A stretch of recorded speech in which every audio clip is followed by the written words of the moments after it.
Good morning. Happy Friday, all empathic, sensitive souls. Denise here. How are you? How did the week go?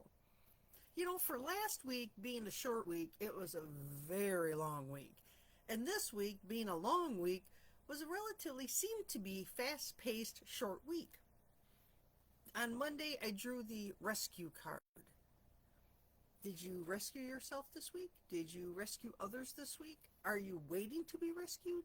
Are you waiting for someone else to take charge of your life and help you out? How did it go?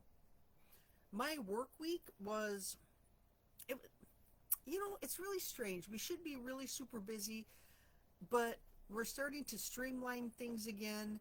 And, we go through what my job is to schedule things to run on the work floor. And there's times where when we're super slow, they'll break things apart to make things more manageable on the floor, do smaller sections. And now we're combining everything again. So it's more work, but yet it's less work, if that makes sense. So then, of course, people get bored. And then when people get bored, their mind starts to wander, and then they start to create drama because they're bored. And this week I tried to stay in my office and not create the drama because I get frustrated and I'll start ranting and raving about the inequalities at work, and everybody knows them, everybody sees it. I don't need to reiterate it. I don't need to rant and rave about it. So I've been trying to not. And it's amazing how quiet and smooth the week has gone. I'm not technically waiting for someone to rescue me emotionally because I've been rescuing myself. I have been working on healing my inner emotions, healing my grief patterns, healing those emotions that I get stuck in. And I watched a video on Facebook, a reel, and the guy was talking about when you have trauma and these big emotions come up, sometimes they have a tendency to get stuck within your body. And a lot of times those spots in your body becomes diseased. And I thought about that, and I'm like, it's amazing because I hunch over my computer all day, I have issues with my upper back and my neck. And my shoulders round forward because that's how I sit. I type all day. And when I do my inner work, and when I have a session with my coach, it's amazing working on emotions, working on some of the drama or trauma that I go through, how the pain lessens, how the pain disappears. Interesting, isn't it? There's a correlation. And if we think of everything as energy and vibe and frequency, doesn't emotion have energy, vibe, and frequency? And your body being how much percent water feels that energy, vibe, and frequency. And when we work on the lower vibrational feelings and emotions, the fear-based ones, the unworthy feelings, it shifts. And you start to feel better physically. My mind is just, wow, that's just amazing. And you don't make the correlation until it happens to you. Then you're like, oh, this is what they're talking about. So I rescue myself. Now, that doesn't mean that I don't help rescue others. Right now, I'm a sounding board for my niece who's going through some trials and tribulations.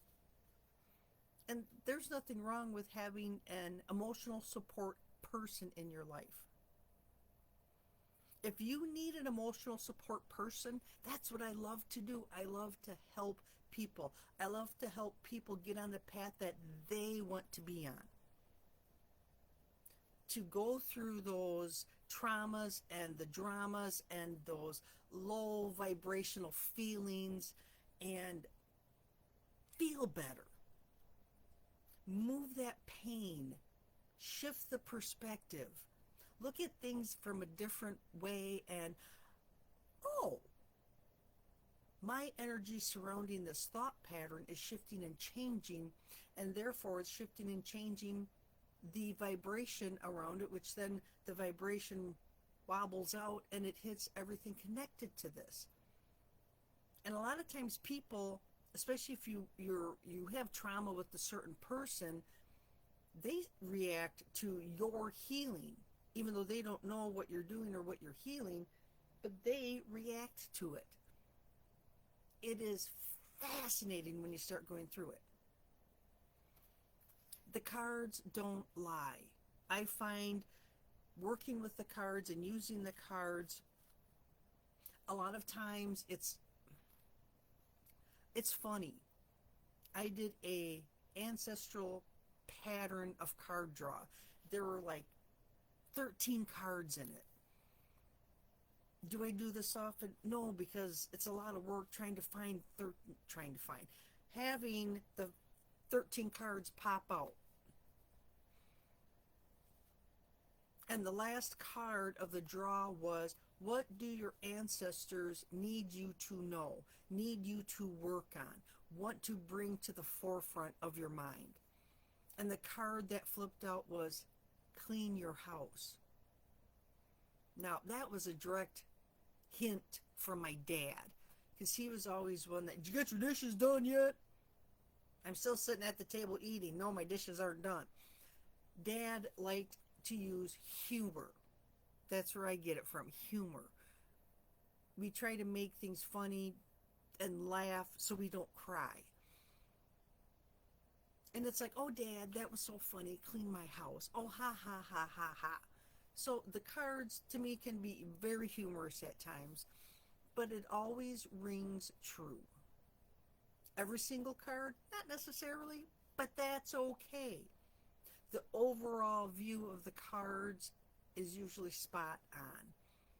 If you want to learn about oracle cards, how to pick them, how to find them, how to use them, how to get comfortable with them, I have a wonderful workshop on June 25th. I put the link below in the description. Click on it, join me. It's at 6 p.m. Central Time. We're going to go over all sorts of tips and tricks and even do a reading and have fun with it. Hope to see you there. I hope that you all have a fantastic weekend. This weekend is my great niece's dance recital, so we are going to be working on that. Oh my gosh, we start tonight with, last night they had a run through, tonight's the dress rehearsal, Saturday's the big show, Sunday's another big show. That poor little kid, she is going to be done for by Monday morning.